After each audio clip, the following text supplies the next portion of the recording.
paz do Senhor, igreja. Que amém, né? Aquele amém de veludo, né? Um amém de veludo. Amém.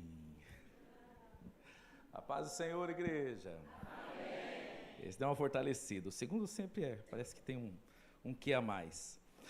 Queridos, nós hoje temos uma proposta para essa noite que ela seria bastante extensa. Então eu vou tentar resumir o máximo possível. Se eu conseguisse, tivesse a capacidade que não tenho, de falar tudo sobre esse assunto, eu não esgotaria ele, seria só uma introdução da introdução da introdução da introdução.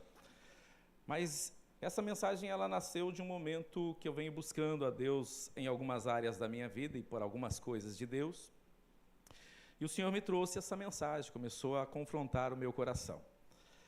É interessante porque eu ouvi uma mensagem sobre essa temática do pastor Douglas Gonçalves, e a partir dali Deus começou a mexer nas minhas bases, ao ponto de é muito comum para mim, por exemplo, quando eu vou pregar uma mensagem, eu sonhar pregando aquela mensagem. Então, às vezes eu sonho que estou pregando aquela mensagem. E 99,9% das vezes para a igreja, né? Dessa vez parece que eu estava pregando para mim. Na noite eu não conseguia dormir, e a mensagem continuava falando, e era como se eu estivesse pregando para mim mesmo. E o Senhor continuou falando e ministrando ao meu coração. Disso nasceu o que nós vamos falar hoje. Eu vou tentar trabalhar a perspectiva temática de não se trata de bênção, se trata de herança. É sobre isso que nós vamos tratar nessa noite. Amém? Vamos começar, então, com um texto bem conhecido nosso, do Evangelho de Lucas. Você hoje vai ter trabalho na célula, porque tem 4 textos, que só os textos aí já dão uma mensagem, né? Cada um deles. Mas aquilo, como eu disse, é só a introdução para, de repente, acontecer o que tem acontecido comigo. Há uma nova perspectiva, até mesmo de como eu leio a Bíblia a partir desta compreensão. O pastor Luiz Hermínio também, quando foi confrontado, ele disse que a Bíblia virou outra, quando ele compreendeu essa questão que nós vamos tratar hoje aqui. Evangelho de Lucas, capítulo 15, a partir do versículo 11 até o 32.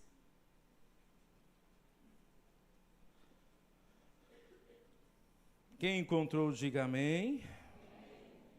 Quem não encontrou, diga, espera um pouquinho, misericórdia. Vamos lá. Jesus continuou. Um homem tinha 2 filhos. O mais novo disse ao seu pai: Pai, quero a minha parte da herança. Assim ele repartiu sua propriedade entre eles. Não muito tempo depois, o filho mais novo reuniu tudo que tinha e foi para uma região distante. E lá desperdiçou seus bens vivendo irresponsavelmente. Depois de ter gasto tudo, houve uma grande fome em toda aquela região e ele começou a passar necessidade. Por isso foi empregar-se com um dos cidadãos daquela região, que o mandou para o seu campo a fim de cuidar de porcos. Ele desejava encher o estômago com as vagens de alfarrobeira que os porcos comiam, mas ninguém lhe dava nada. Caindo em si, ele disse: Quantos empregados de meu pai têm comida de sobra, e eu aqui morrendo de fome? Eu me porei a caminho e voltarei para meu pai, e lhe direi: Pai, pequei contra o céu e contra ti. Não sou digno de ser chamado teu filho. Trata-me como um dos teus empregados. A seguir, levantou-se e foi para seu pai. Estando ainda longe, seu pai o viu e, cheio de compaixão, correu para seu filho e o abraçou e beijou. O filho disse: Pai, pequei contra o céu e contra ti. Não sou mais digno de ser chamado teu filho.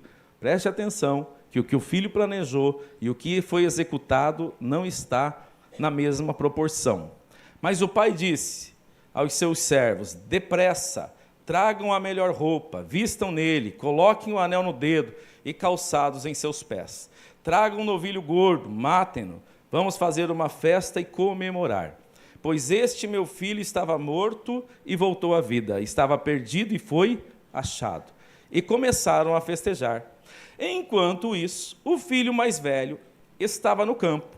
Quando se aproximou da casa, ouviu a música e a dança. Então chamou um dos seus servos e perguntou-lhe o que estava acontecendo. E este lhe respondeu: seu irmão voltou e seu pai matou o novilho gordo, porque o recebeu de volta são e salvo. O filho mais velho encheu-se de ira e não quis entrar. Então seu pai saiu e insistiu com ele. Mas ele respondeu ao seu pai: olha, todos esses anos tenho trabalhado como um escravo. Todos esses anos tenho trabalhado como um escravo, a teu serviço, e nunca desobedeci às tuas ordens. Mas tu nunca me deste nenhum cabrito para eu festejar com os meus amigos. Mas quando volta para casa esse seu filho, que esbanjou os teus bens com as prostitutas, mata o novilho gordo para ele? Disse o pai: meu filho, você está sempre comigo. Tudo que tenho é teu. Aleluia.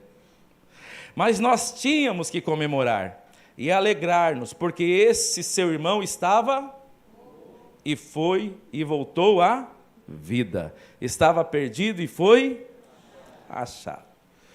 O segundo texto que eu quero ler com vocês se encontra no Evangelho de João, capítulo 15, a partir do versículo 1. Manuseie a Bíblia aí, que não há nenhum problema nisso, você só ganha com isso, inclusive, né? Hoje em dia, com o mundo digital, é um desafio, né? Abra a Bíblia ou leio na tela. O importante é que você leia a Bíblia, mas é melhor manusear, né? Aprender a manusear. Às vezes, a gente vê pessoas que nem sabem onde fica o livro, então você precisa manuseá-lo. Vamos lá? João 15, a partir do verso 1, diz: eu sou a videira, e meu pai é o lavrador. Toda vara em mim que não dá fruto, atira, e limpa toda aquela que dá fruto, para que dê mais fruto. Vós já estáis limpo pela palavra que vos tenho falado. Estai em mim, e eu em vós. Como a vara de si mesma não pode dar fruto, se não estiver na videira, assim também vós, se não estiverdes em mim. Eu sou a videira, vós as varas. Quem está em mim e eu nele, esse dá muito fruto. Por quê? Sem mim, nada podeis fazer.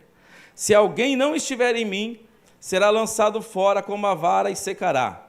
E os colhem e lançam no fogo e ardem. Se vós estiverdes em mim, as minhas palavras estiverdes em vós, pedireis tudo o que quiseres e vos será feito. Se você não deu um glória a Deus aqui, você não entendeu. Nisto é glorificado meu Pai, que deis muito fruto. Quer dar glória ao Pai? Olha aí, ó, dá muito fruto. E assim sereis meus discípulos. Como o Pai me amou, também eu vos amei a vós. Permanecei no meu amor. Se guardardes os meus mandamentos, permanecereis no meu amor. Do mesmo modo que eu tenho guardado os mandamentos de meu Pai e permaneço no seu amor. No versículo 11... eu vou só mudar a versão, porque eu estava lendo em outra versão, que diz: tenho-vos dito isso para que o meu gozo permaneça em vós e o vosso gozo seja completo. Na NVI diz: tenho-vos dito essas palavras para que a minha alegria esteja em vocês e a alegria de vocês seja... A proposta é essa, alegria plena, alegria completa. É para isso que Deus está nos ensinando essas coisas. Romanos capítulo 8, 13 a 17. Olha o problema e a solução aqui. Temos um grande problema e uma grande solução aqui. Romanos capítulo 8, 13. Quem já encontrou, diga amém. Ó, tem bastante gente. Dá para fazer maratona bíblica. Quem já participou de maratona bíblica aí? Dá um sinal assim com a mão, quero ver. Pouca gente, hein? Meu Deus. Nossa época isso era normal, maratona bíblica. E procura lá, e procura aqui, e vai para lá, e vai para cá. Era bom. Romanos 8, 13 a 17 diz: pois se vocês viverem de acordo com a carne, morrerão. Mas se pelo Espírito fizerem morrer os atos do corpo, viverão. Porque todos os que são guiados pelo Espírito de Deus são filhos de Deus. Pois vocês não receberam um espírito que os escravize. Repito, vocês não receberam um espírito que os escravize, para novamente temer, mas receberam o Espírito que os adota como filhos. Você pode dar um glória a Deus? Aleluia. Por meio do qual clamamos, Abba, Pai. O próprio Espírito, preste atenção nisso, testemunha com o nosso Espírito que somos filhos de Deus. Se somos filhos, então somos? Se somos filhos, então somos? Herdeiros. Herdeiros de Deus e co-herdeiros com? Se de fato participarmos dos seus sofrimentos, para que também participemos da sua glória. Você não precisa abrir nesse, a não ser que você queira, Gálatas 4, 6 e 7, ele quase repete a mesma coisa. E porque vocês são filhos de Deus, são filhos, Deus enviou o Espírito de seu Filho aos seus corações, o qual clama, Abba, Pai.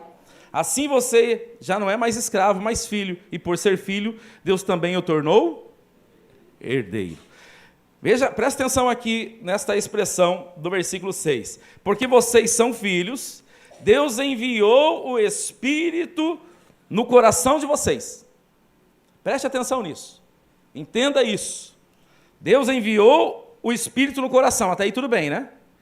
Só que esse Espírito dentro do coração, ele faz uma coisa. Ele clama, Abba, Pai. Aqui está uma solução e um problema que a gente já vai falar sobre isso. E eu finalizo com vocês lendo Hebreus capítulo 12, 5 a 8. É o último texto, e se esses textos aqui já falaram ao seu coração, e com certeza eles têm muito a falar, continue lendo eles durante a semana, que Deus tem coisas tremendas a revelar a nós. E já vos esqueceste da exortação que argumenta convosco como filhos? Filho meu, não desprezes a correção do Senhor, não desmaies quando por ele for repreendido, porque o Senhor corrige o que ama, e açoita qualquer que recebe por filho. Se suportais a correção, Deus vos trata como filhos. Porque que filho há a quem o pai não corrija? Mas se estáis sem disciplina, do qual todos são feitos participantes, sois então o quê? Bastardos, e não filhos. Nós estamos aqui na casa do Pai, amém ou não amém?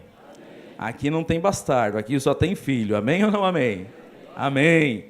Que seja uma festa dos filhos. Primeira questão que eu quero junto com vocês, queridos, vocês perceberam que as expressões que lemos bastante está tratando de pais e filhos, de pai e filho. A expressão pai é recorrente em todas essas passagens bíblicas, assim como também a expressão filho. Uma das coisas que nós lemos, o primeiro texto que nós lemos, trata de uma família. O capítulo 15 é o capítulo que a gente poderia chamar das coisas perdidas.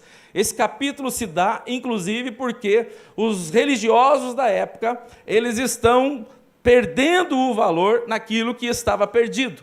E aí você vai perceber Jesus mostrando para eles como que o Pai se sente com aqueles que estavam perdidos. Na última passagem, então, se ele começa ali com ovelha, vai para a dracma, então ele vai para dentro da casa, tratando agora com uma questão familiar. Uma questão bastante confrontadora, porque nós temos um filho que mata o pai em vida. O filho quer a herança, aquilo que ele receberia só quando o pai morre, ele resolve pedir a herança antecipadamente e pede a parte da herança. Não satisfeito com isso, ele não queria só dinheiro, ele queria se ver livre do pai, e ele vai para uma terra distante. Chegando lá, queridos, ele resolve viver como? Dissolutamente, irresponsavelmente. Em outras palavras, esse filho não quer viver nada daquilo que aprendeu com o seu pai. O que vemos nessa passagem do filho pródigo, me permitam nessa noite, eu quero tratá-la como a passagem dos dois filhos pródigos. Nós temos o filho pródigo que foi e o filho pródigo que saiu. O filho pródigo que foi, você percebe claramente quanto ele está se sentindo órfão, o quanto ele quer viver uma orfandade, onde ele tem o pai vivo, mas ele decide não ter mais pai. Ele decide não viver mais agora sobre a orientação do pai, a disciplina do pai, perto do pai. Ele não quer mais nada daquilo e vai para longe. E depois que ele gasta tudo, vem uma fome na cidade. e aquela fome é o suficiente para ele procurar emprego, ele já não tem mais dinheiro, não tem quem o ajude, e ele começa a cuidar de porcos. Quando ele começa a cuidar de porcos, ele sente desejo, o texto diz. Ele não comeu a comida de porco, mas ele sentia desejo de comer a comida de porco. Ou seja, olha o nível que ele chega.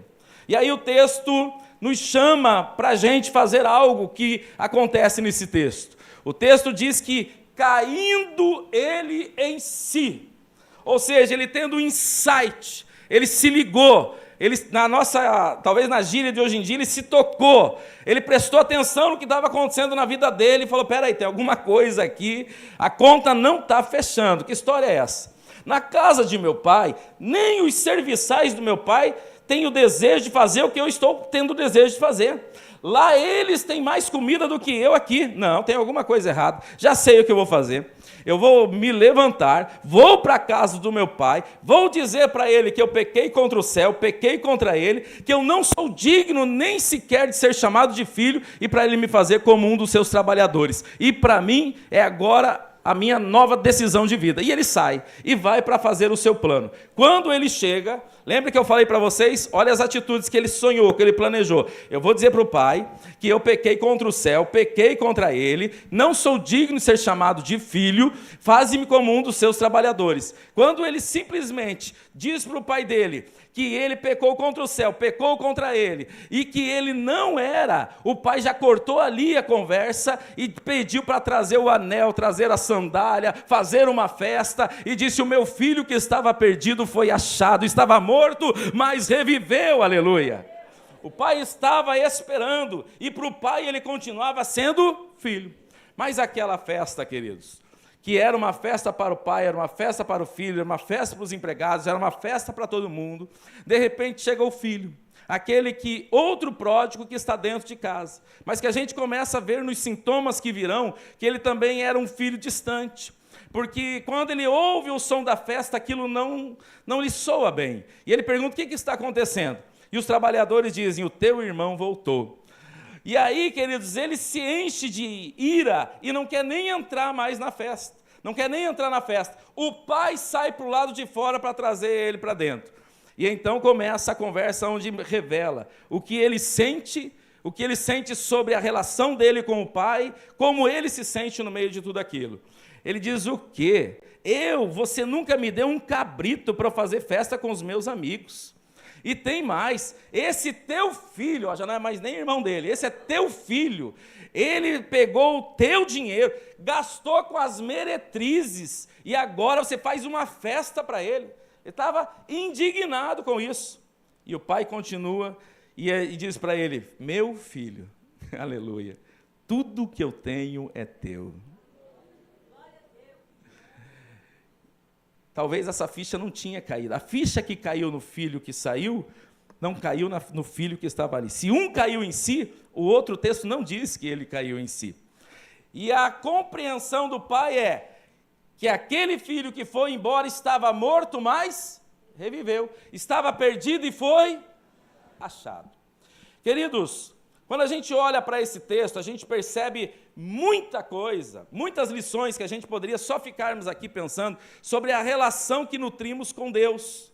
Podemos ser o filho que muitas vezes pega tudo aquilo que recebemos de Deus e usamos por aí e não usamos para Deus. E muitas vezes até mesmo perdemos tudo aquilo que temos, vamos para distante do Pai e vivemos a nossa vida. A gente pode pensar numa distância onde ela é declarada, onde eu digo que não faço mais parte e sair. Mas isso também pode acontecer de forma mais sucinta. Eu estou dentro, mas eu estou fora. Eu estou aqui, mas não quero compromisso nenhum. Eu estou aqui dentro, mas não quero saber desse negócio. Me deixa eu aqui, eu sou só um membro de banco, como diz alguns, e não quero fazer nada. E se sente muitas vezes, ou se exclui daquilo. Tem dons, Deus te deu dons, Deus te deu talentos, Deus escolheu você, você sabe disso, mas você não quer usar. E alguns ainda vão até mais longe, usam, mas não usam na casa de Deus, usam, mas não usam para a obra de Deus, usam lá fora talentos que Deus colocou. Isso em áreas das mais diversas, seja em vendas, seja na área digital, seja na medicina, seja a área que for, usamos lá fora, mas aqui dentro não, usamos para qualquer outra coisa. Então nós podemos pensar isso de diversas maneiras, mas hoje eu quero com vocês pensar principalmente, queridos, na questão dessa paternidade que aparece aqui e dessa orfandade que vai aparecendo em cada um desses textos. A primeira coisa que eu quero construir com vocês, queridos, é a questão da expressão pai. Eu não sei como você se sente quando esta expressão é dita, pai. Eu, particularmente, perdi meu pai com aproximadamente 6 anos de idade. Até então, eu nunca pensei que eu tivesse alguma coisa, eu não lembro de nenhuma vez eu ter sentido falta do meu pai. Eu não lembro de um dia dos pais que eu disse eu não tenho pai. Eu não lembro disso. Mas certa feita eu estava voltando de Londrina, e quando eu estava voltando de Londrina, eu estava ouvindo um louvor do Filhos do Homem, Estou Só. E no meio daquele louvor tem uma parte que ele diz, vou pegar em teus braços, vou lançar em teu colo, como criança me gira no ar. E eu comecei a navegar naquele louvor, e Deus parece que começou ali a mexer alguma coisa nessa questão da paternidade em mim. Irmão, eu comecei a chorar igual uma criança dentro daquele carro, e fui de Londrina até sei lá onde, alguns quilômetros, algumas horas chorando com aquilo, porque em algum momento daquele louvor, Deus me fez uma revelação tremenda. Quando eu senti em algum momento eu não tive pai, eu ouvia como Deus dizendo, mas eu sempre estive com você. Então eu nem sabia que eu tinha alguma necessidade nessa área. É normal, queridos, a gente falar sobre a questão da paternidade e a gente muitas vezes achar que a gente já sabe tudo. E na teoria, eu sou uma pessoa que na teoria poderia dizer que eu sei muita coisa. Mas a questão é que a gente precisa transformar isso em prática. Esse é o grande desafio. Essa semana no devocional nós estávamos lendo sobre Mateus 7, 21, dizendo que a diferença daqueles que dizem em teu nome profetizamos, em teu nome fiz milagres, em teu nome fiz maravilhas, ele diz, afastai-vos de mim, vós que praticais a iniquidade. Eles diziam que faziam uma coisa, mas a prática de vida era pecaminosa. Então falar e não ter coerência com a atitude de vida é o nosso risco. A gente precisa colocar em prática aquilo que a gente sabe e o conhece na teoria. E aí, queridos, diante disso, eu fui confrontado com Deus em pensar um pouco mais sobre isso. E aí, na mensagem, na palavra de Douglas Gonçalves, eu comecei a ouvir mais sobre isso, ler mais sobre isso. De repente, cheguei num podcast, um podcast da Laura Sougueles falando sobre o assunto. E aí ela resolve fazer o teste da orfandade, e eu também gabaritei também aquela folha. Então a gente às vezes precisa entender o que nós temos dentro de nós a partir dos sintomas. A gente precisa, confrontar quais são os sintomas que nós temos. E já a gente vai fazer isso. Por isso a minha primeira pergunta é o que você sente quando você ouve a palavra pai? Então, a primeira equação que a gente precisa fazer aqui, queridos, é que eu estou falando do Pai Celestial. Quando eu estou falando do Pai Celestial, talvez algumas pessoas não tiveram, como eu, uma referência de paternidade. No meu caso, eu não tive, e outros tiveram uma não tão boa. E às vezes, quando ouve a palavra Pai, não há algo bom que surge disso. Então, a primeira lição que nós precisamos extrair aqui nessa noite, você pode ter tido o melhor pai do mundo, ou você pode ter tido o pior pai do mundo. A paternidade que nós queremos tratar nessa noite é aquela que é infinitamente melhor, que não se compara com nenhuma paternidade dessa terra. Amém, queridos? Então, primeiro, distancie esse assunto, porque às vezes a gente acaba embaralhando tudo e confundindo tudo, em meio da nossa paternidade. E depois a gente vai tratar o quanto isso é perigoso. Ok, queridos? Então, primeiro, estamos tratando da paternidade celestial. Essa é perfeita. Talvez se nós tivéssemos aqui uma mentalidade, e eu os desafiaria a você imaginar um pai que seria o sonho do pai, aquele pai assim que seria o modelo. É por aí que você pode começar, levar isso à 9ª potência para começar a pensar no Pai Celestial. Ok, queridos? Então, primeiro, vamos proteger o termo aqui do Pai Celestial para não confundir com o termo do Pai terreno. Segundo lugar, queridos, a importância disso. Queridos, Quando eu comecei a ler sobre isso, e pensar sobre isso, e tenho aberto a Bíblia sobre isso, parece que a Bíblia vai se remontando. Parece que todas as coisas vão se encaixando ao ponto de, sem essa equação, todo o restante está em perigo. Você consegue entender isso? Quando a minha paternidade em Deus não está resolvida, que fé é que eu tenho? Que tipo de amor eu estou nutrindo? Qual é a Bíblia que eu estou lendo? De que maneira que eu encaro obras? De que maneira que eu encaro a minha vida religiosa? É aí que a gente muitas vezes vive uma religiosidade, aonde a gente faz porque dizem para fazer, quando o objetivo é a gente se encontrar no amor do Pai e através desse relacionamento a gente começar a viver todas as promessas que Deus tem para nós. É sutil, mas é radical a distância que há entre um ponto e outro. Se eu faço algo simplesmente porque é um motivo de obediência, assim como muitos de nós começamos assim, pode ser um começo. Pode ser uma entrada para você começar a experimentar a sua vida espiritual. Mas esse não é o desejo principal de Deus. É interessante que só no Evangelho de João, queridos, eu até anotei aqui uma curiosidade, só no Evangelho de João, tá? Eu peguei só o Evangelho de João como referência para fazer uma primeira pesquisa. Há mais de 137 vezes a expressão Pai. Só no Evangelho de João. 17 dessas, ela está relacionada a pai como, no caso do capítulo 8, que ele fala que eles tinham como pai o diabo, porque praticavam as obras do diabo, então eram filhos do diabo. Ou outros pais, mas 120 delas estão relacionadas a Deus. E mais de 90% delas está se referindo de Jesus para o Pai. Era o termo que ele mais utilizava. Ele veio fazer a vontade do Pai. Ele estava ali por causa do Pai. Ele que estava o tempo todo revelando o Pai. Tânia Teresa diz que uma das maneiras da gente perceber a nossa orfandade é exatamente as nossas expressões de tratamento para com Deus. A gente trata muito mais Ele de Deus, de Rei, de Senhor, do que como Pai. Se vocês percebessem quantas vezes nos louvores nossos, eu fiz um playlist sobre Pai Celestial.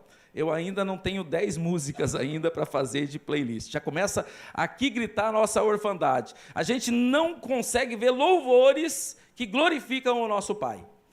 Se a gente pegar muitas vezes orações, esses dias eu fui pregar numa igreja e eu percebia que nem uma vez a expressão Pai foi usada. Nenhuma vez a expressão Pai foi usada. Todas é Deus, Senhor, magnífico, maravilhoso. E não tem nada errado nisso. Ele é Deus, Ele é Senhor, Ele é magnífico, Ele é poderoso, Ele é todo-poderoso, é onisciente, onipresente, mas é teu Pai, aleluia. Mas é meu Pai, mas é nosso Pai. Então, e é sutil, se a gente não entende isso, a gente distancia de Deus, porque Ele é Deus lá, e Ele quer ser Deus aqui, queridos. Então, nesse nosso conjunto de obra, queridos, em primeiro lugar, é entender a diferença do Pai Celestial e do Pai terreno, da expressão. Em segundo lugar, entender o quanto isso é vital para a nossa fé, o quanto isso é importante. Eu até diria que, dependendo disso, a tua fé vai se expressar de uma maneira ou de outra, e a outra pode ser que não seja a fé que Deus projetou para mim e para a sua vida. Ele se revela a nós como Pai. Quantas vezes lemos isso nos textos? Por que Jesus resolve mostrar uma passagem de filho pródigo e mostrar a tratativa onde o personagem que está ali representa ele? Aquele pai que está ali recebendo aquele filho pródigo representa quem? Representa Deus. E ele está mostrando a alegria dele quando um filho volta. Então, queridos, a gente precisa se encontrar na nossa paternidade. Mas até aqui, talvez todos nós digam como eu quando estava ouvindo essa mensagem. Isso está resolvido para mim. Eu não vejo nenhum problema nisso. Conheço esse assunto já está equacionado, resolvido e sacramentado. Até que, queridos, nós chegamos então na terceira parte. Em primeiro, então, distancie o assunto. Em segundo, você dê o devido lugar desse assunto. E em terceiro lugar, queridos, o texto que nós lemos de Romanos e de Gálatas diz que Deus colocou em nós um clamor. E esse clamor é o Espírito Santo dizendo o quê? Você já parou para pensar nesse problema? Você já parou para pensar nisso? Dentro de você tem um espírito que está clamando pai. Está clamando paizinho. A expressão Abba, ela vai se aproximar de paizinho. Alguns estudiosos dizem que é como se fosse uma criança que ainda não fala pai, fala baba, ou papá, alguma coisa parecida disso. De qualquer maneira, está falando de um termo mais íntimo, de um relacionamento mais próximo. Isso está dentro de nós gritando. Se nós tivéssemos a oportunidade de falar com... Eu até fui em uma casa de... Agora são casas lar, né? Fui numa casa lar para tentar me aproximar de algumas crianças, tentar entender um pouco mais de forma prática elas, ainda que a gente conhece de forma teórica. Mas agora tem um processo para chegar até lá que eu estou começando o processo ainda. Quem sabe, na próxima vez eu já venho com mais resultados. Mas a gente sabe, de forma teórica, que essa é uma das maiores demandas de um órfão, o querer conhecer o pai. Ele pode ser uma pessoa realizada, mas se ele não conhece o pai, tem algo ali dizendo, quem é meu pai? Por que que eu estou aqui? Cadê? Por que que eu não estou vivendo com o meu pai? E dentro de nós, esse clamor está dizendo que, por mais que a gente tente suprir as nossas necessidades aqui nessa terra, nós não vamos suprir se a gente não resolver esse clamor que está dentro de nós. E é por isso que muita gente tenta suprir essa necessidade nas tantas demandas do mundo, na prostituição, nas drogas, nas riquezas, na fama e todas essas propostas para tentar saciar isso que está clamando lá dentro, aquele grito de dentro de nós. Quando esse grito está dizendo, eu preciso do Pai, eu quero o Pai, eu quero conhecer o Pai, eu preciso ouvir o Pai, eu tenho o desejo do Pai, eu preciso da presença do Pai. Coisa linda, né? Dentro de nós um clamor, queridos, gritando. Mas isso também é um problema. Por quê? Porque se eu tento resolver esse clamor aqui na terra, é insuficiente. Não há nada nessa terra que resolva. Se nós já pensamos isso na questão material, a gente não pode esquecer isso na questão dos afetos, na questão familiar. Por melhor que seja o seu pai terreno, ele não vai conseguir dar conta deste grito que está dentro de você. Teu pai poderia ser o perfeito na terra, mas o que clama dentro de você está infinitamente além, queridos. Agora você imagina o tamanho do problema para quem já teve um pai que na terra não é uma boa referência. Aí o problema agrava mais ainda, porque se isso já é um problema para quem tem um pai exemplar, imagine para quem não tem. E o problema de tudo isso, a gente mistura isso com o Evangelho. Toda vez que Jesus diz, quando vocês orarem, orem, Pai nosso que está no céu. E aí alguns já travam, Pai não é uma boa palavra, eu queria Deus, eu queria outra coisa.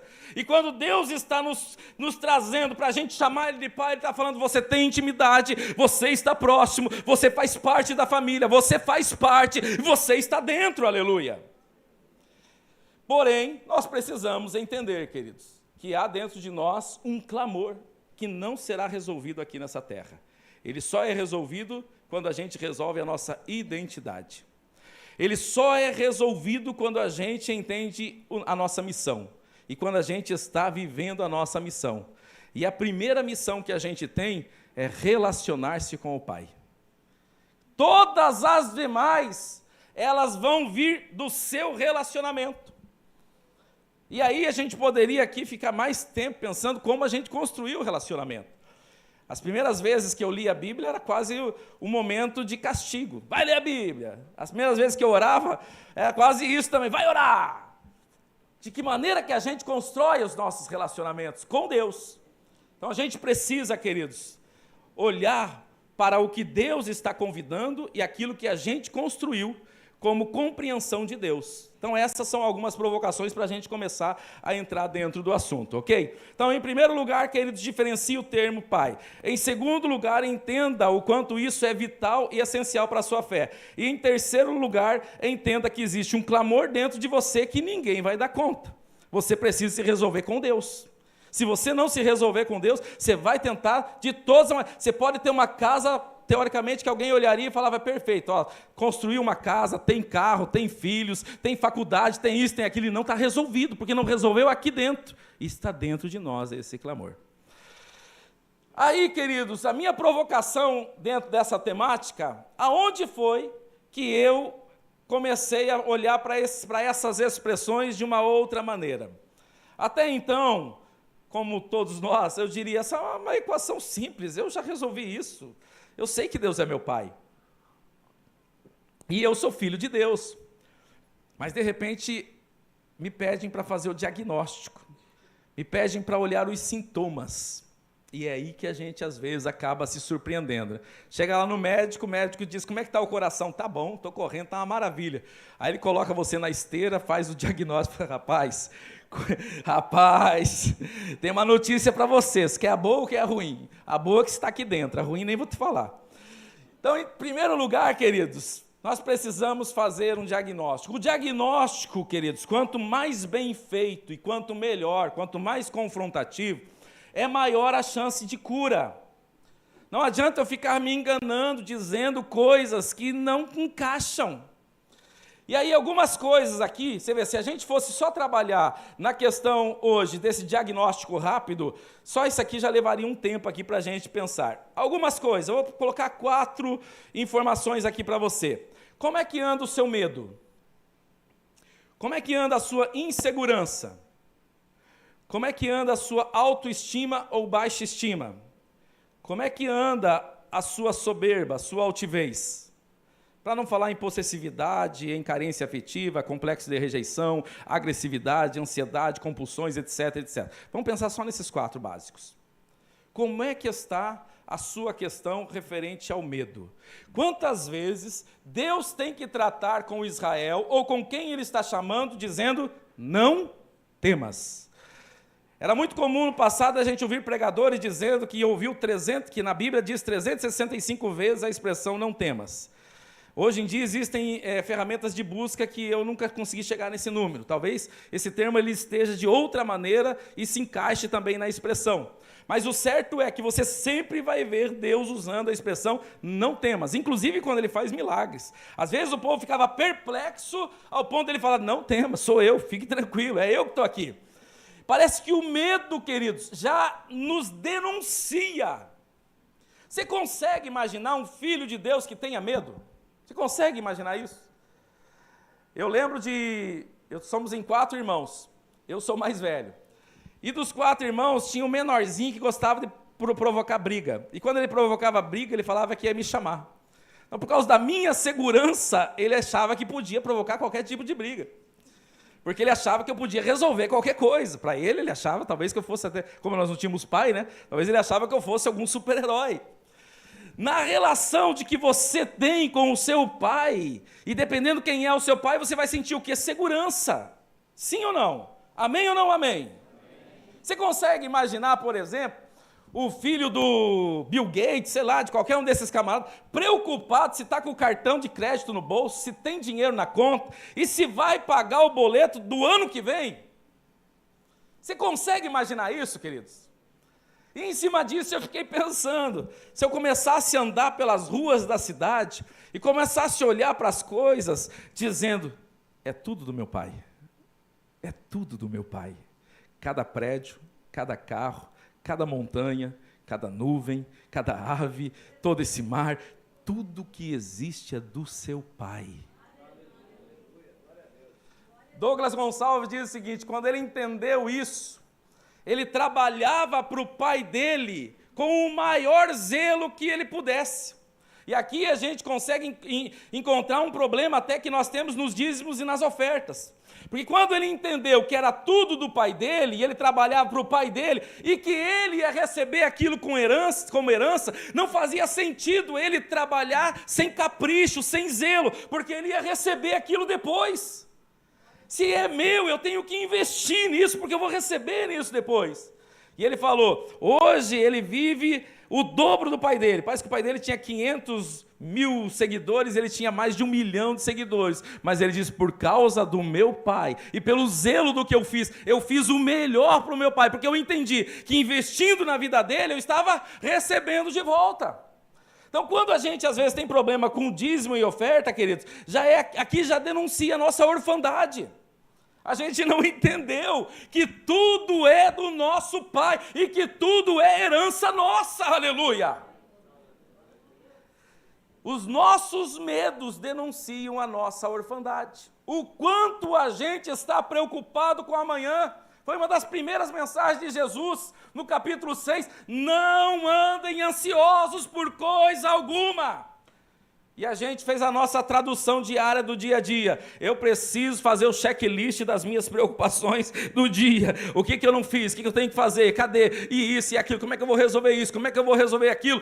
E a gente quer resolver com a nossa força, com a nossa sabedoria e deixa de investir tempo no relacionamento com Deus, que é a maneira de resolver da maneira correta. Então a gente quer resolver distante do Pai. Eu não lembro se é Pão e Chu, mas um desses livros que eu li, se o pastor lembrar, me confirme se é ele. Diz que ele ora em média 6 horas por dia. Mas no dia que ele tem muita coisa para resolver, a agenda está muito cheia, aí ele ora 9 horas por dia. Ele ora mais. É o Pão e Chu? É o Pão e Chu. Então, queridos, nós fazemos igualzinho, é ou não é? A gente até ora um tanto por dia, mas quando o negócio tem muita correria, Senhor, amanhã eu oro porque hoje não dá, minha agenda hoje está corrida. Eu estou sendo um filho pródigo, eu estou usando uma orfandade que ele não quer isso. João capítulo 15 que nós lemos, ele mostra o tanto que ele quer da nossa união, o quanto ele quer que essa unidade seja vivida. Ele diz, olha, eu sou a árvore e vocês são os ramos em mim. Ao ponto de ele dizer, sem mim, nada podeis fazer. A gente entende isso? O que é nada para você? O que é nada para mim? Sabe o que é nada para mim? Quando a coisa aperta.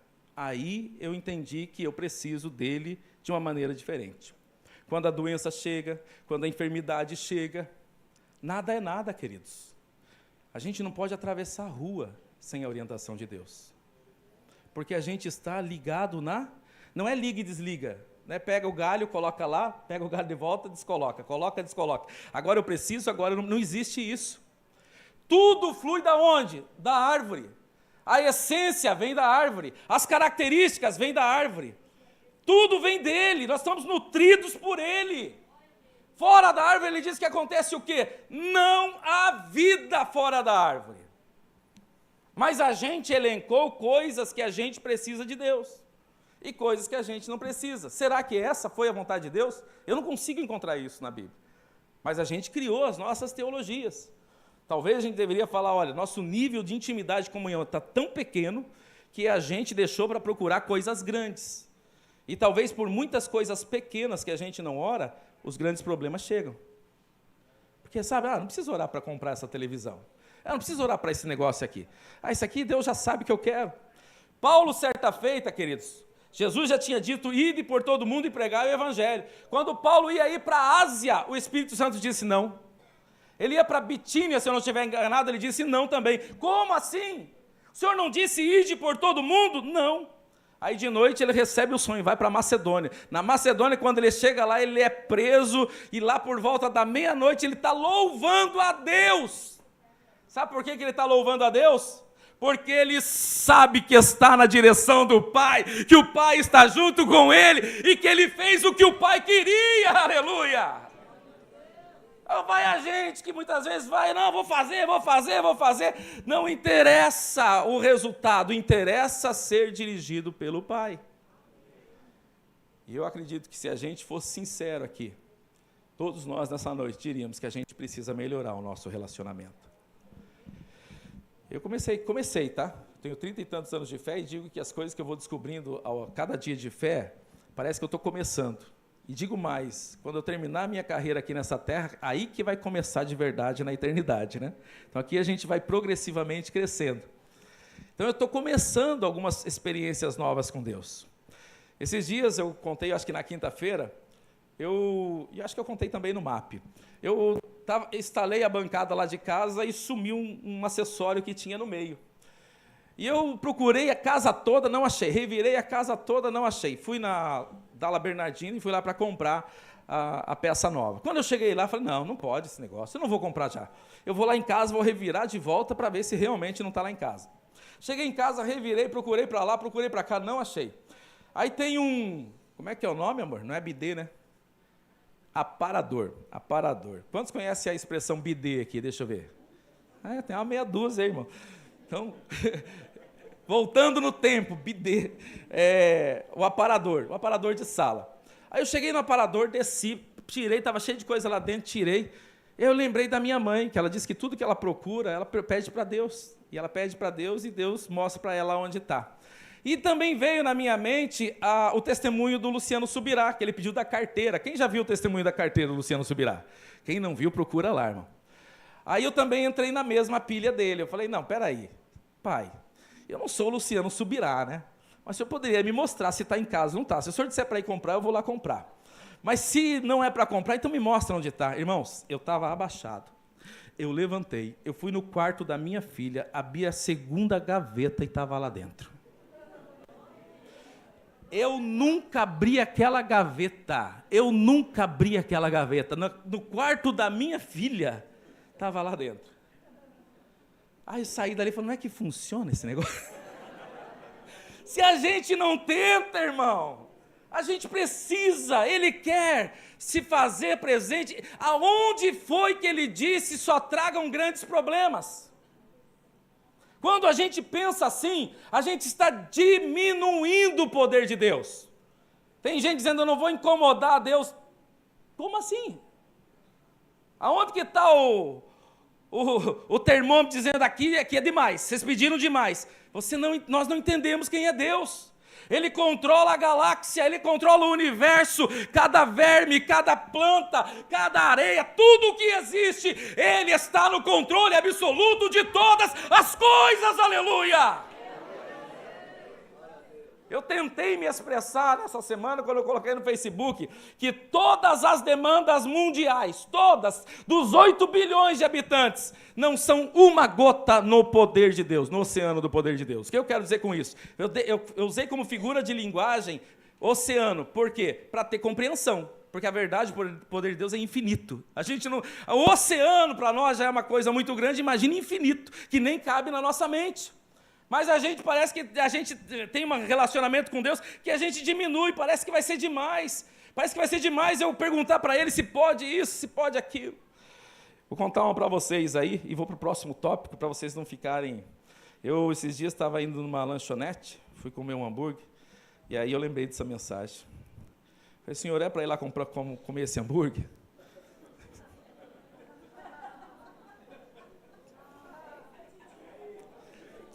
Fiquei sem o hambúrguer, irmão. E dando glória a Deus. Porque eu senti que foi o pai cuidando do filho. Quando a gente sente que é o pai, queridos, ainda que ele diga, me dá teu único filho, a gente entrega. É a única relação que pode fazer a gente subir esse monte com o filho na mão e dizer, pega porque tudo é teu. Eu sei que tu tens poder de trazer a vida, e eu sei que a vida não se resume a essa vida, então tudo é teu. E eu sou teu, e eu sou teu filho, e tudo que tu tem é meu também, e glória a Deus, e aleluia, amém, queridos? Poderíamos falar ainda sobre insegurança, poderíamos falar sobre a nossa autoestima, a nossa baixa estima. Filho de Deus, cabe isso, queridos? A nossa altivez, a nossa soberba. Porque muitas vezes, queridos, a gente não percebe isso na ação, mas naquilo que a gente está construindo. Por exemplo, por que será que muitas vezes a gente quer tanto conquistar as coisas, quer fama, quer poder, quer conquistar uma casa e uma casa maior ainda? O que a gente está querendo provar com isso? Será que isso realmente é uma paternidade bem resolvida e vivendo a sua herança? Ou será que eu estou tentando provar algo para alguém? Na orfandade, um dos problemas que mais vão gerar num órfão um monte de outras questões é a falta do amor paterno. Quando esse amor paterno não foi bem resolvido, ele vai criar o quê? Mecanismos de defesa. Então, como ele nunca se encaixou no meio, ele vai sempre entrar naquele meio querendo dominar. Por quê? Porque ele nunca se encaixou, não foi fácil para ele se encaixar naquele meio. Ele nunca se sentiu parte de uma casa. Então isso vai aparecer em algum momento nas relações e no dia a dia dele, e até mesmo na vida familiar dele. Para quem não ouviu ainda, a Karina Bach tem um podcast, não sei se é esse o termo, mas se você procurar lá, Testemunho do Júnior com Karina Bach. Irmãos, é tremendo esse podcast. Eu vou chamar de podcast, depois vocês me corrigem se não for um podcast.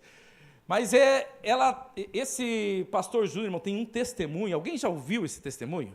Temos aqui uma pessoa. Irmão, ouça esse testemunho. Pensa num homem que você olha e fala, tinha tudo para dar errado. Mas quando ele resolveu a sua paternidade em Deus, você olha para ele e fala assim, não pode. Não pode. Esse homem não sofreu tudo isso que ele sofreu. E ele tinha tudo, o pai dele, irmãos, era nível... Uma outra hora eu vou contar um pouco do meu testemunho. Eu tenho questões na minha infância que eu achava que eu apanhava demais na minha infância. Quando eu ouvi o testemunho desse homem, eu falei, meu Deus, minha mãe nunca bateu em mim. Eu nunca levei uma surra, de tanto que aquele homem viveu coisas que ele tinha tudo para dar errado. E ele diz claramente, ele conseguiu se encontrar na paternidade divina. Quando ele se encontrou, Deus curou todas as feridas dele. A gente tenta resolver o clamor nosso aqui na terra, não vai resolver, queridos. Esse clamor está clamando pelo Abba, ele está clamando pelo Pai. E compra carro novo e não resolve, e casa nova e não resolve, e está bem empregado e não resolve, e é promovido e não resolve, e o salário aumenta e não resolve, e a empresa cresce e não resolve, porque o clamor é outro. É você dizendo, eu preciso conhecer mais o meu Pai. Eu quero viver uma vida mais próxima do meu Pai. Eu quero viver mais unido com o meu Pai. Eu quero saber quem é meu Pai. É isso que está clamando dentro de nós. E é nessa relação que vai estar transbordando para todas as outras relações da nossa vida espiritual. Amém, queridos? Amém. Junto com isso, eu fecho nessa noite dizendo, sem mim, nada podeis fazer. Vamos colocar em pé? Esse é o desafio. Uma paternidade onde a gente viva tão unido, mas tão unido, mas tão unido, mas tão unido, que a gente entenda, sem ele nada. Quem sabe, você vai perder alguns hambúrgueres aí, umas batatas fritas. Ah, Jesus amado, mas vai ser o Pai falando. Parece uma coisa tão insignificante, né? Mas se a gente olha para essas pequenas coisas, de repente a gente está em cima de uma mesa de cirurgia, e daí na mesa de cirurgia a gente vai falar, Senhor, me livra desse, me cura, Senhor. E o Senhor falando, mas eu queria desde lá de trás estar gerindo a sua vida, administrando, dizendo que você pode, que você não pode. Queria que você me escutasse mais. Mas a gente resolve deixar no final, quando o caldo entorna, a gente fala, ô Pai, me ajuda, me socorre, cadê você? E ele está querendo 24 horas um relacionamento. Quem sabe, né? Na hora de atravessar a rua, Senhor, é para atravessar? Ele vai falar, não, fica desse lado que eu vou te usar para uma pessoa que está vindo ali na frente. Sei. Eu sei que a gente precisa crescer nisso. E se você perceber os sintomas, os medos, as inseguranças, a nossa vontade de ser aprovado, fazer as coisas para ser aprovado, o nosso medo, a nossa timidez, tudo isso declara uma orfandade aqui dentro acontecendo. Mas fique tranquilo, ela já está resolvida na cruz. A cruz está dizendo, você é meu filho. Mas a cruz não diz só isso. Só ser filho está bom, não está bom? Já é mais que suficiente. Mas a cruz está dizendo, você é meu filho amado. Você é minha filha amada. Queridos, esse é um momento especial. Nós estaremos vendo filhos aqui agora. Filhos que estão fazendo essa ligação novamente. Eu não vou fazer o apelo e nem o momento da oração agora. A gente vai fazer depois do momento do batismo. E teremos uma oração especial. Fique ligado, no meio dessa festa, no meio de tudo isso que a gente vai fazer, não perca a sua atenção, porque nós temos uma oração importantíssima para fazer aqui nessa noite. A oração com os filhos. A oração de nós abandonarmos as nossas orfandades. Seja o filho que está distante ou o filho que está dentro da casa, precisa entender que tudo que o pai tem é teu. Você pode dizer isso para quem está ao seu lado? Tudo que o pai tem é teu. Tudo. É tudo teu. Aquela Ferrari que estão andando lá é emprestada deles, porque no final das contas é nossa. É tudo nosso. Se a herança fosse nessa terra, imagine. Só que nós vamos para outra, que é infinitamente melhor. Mas tudo é do Pai. Você pode andar por aí, sem um centavo no bolso, dizendo, é tudo do meu Pai. E o medo vai embora, a insegurança vai embora, a tua oração é outra, a tua vida é outra, a tua fé é outra. Deus quer esse relacionamento, queridos. Ao ponto de Romanos dizer que até a natureza aguarda com expectativa a revelação dos filhos. Está todo mundo aguardando a manifestação dos filhos. Até a criação está aguardando, queridos, o grande momento. Isso acontece como está acontecendo aqui agora. Mas isso vai acontecer naquele dia em que Ele vai chamar todos os filhos para viverem com o Pai, e viver eternamente, e viver no céu, ao lado do Pai, aleluia! Eu vou fazer uma simples oração agora, para nós darmos sequência para o próximo ato. Feche seus olhos. Eu quero orar sobre cura, sobre toda a paternidade que não tenha sido bem vivida, que você tenha alguma coisa que Deus precisa tratar, que só Deus pode tratar. Apresente ao Pai agora. Ele está aqui para dizer, eu sou o teu Pai. Não interessa o que você viveu, não interessa o abuso, não interessa as pressões.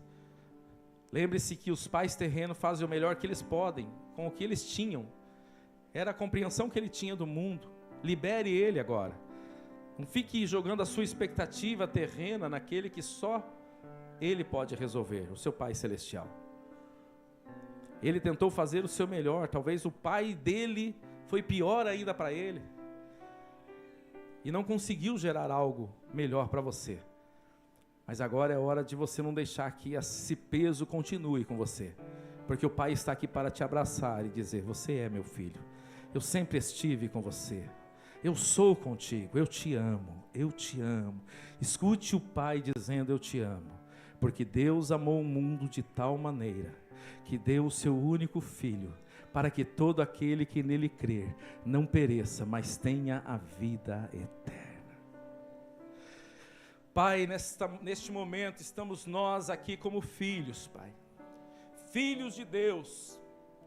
E como é bom estar e entender que somos teus filhos, Pai.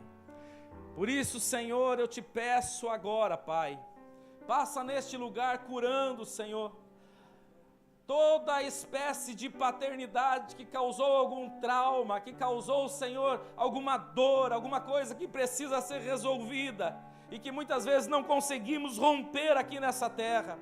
Mas em nome de Jesus,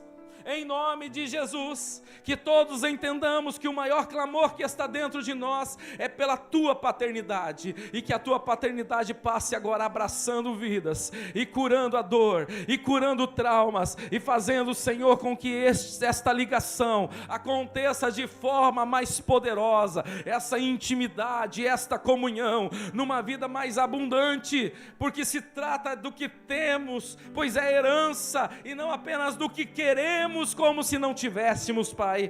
Por isso, Senhor, nós nos aproximamos como filhos, em nome de Jesus. Você pode dizer comigo, Pai, meu Pai, eu sou teu filho, eu te amo. Dê uma salva de palmas para Jesus.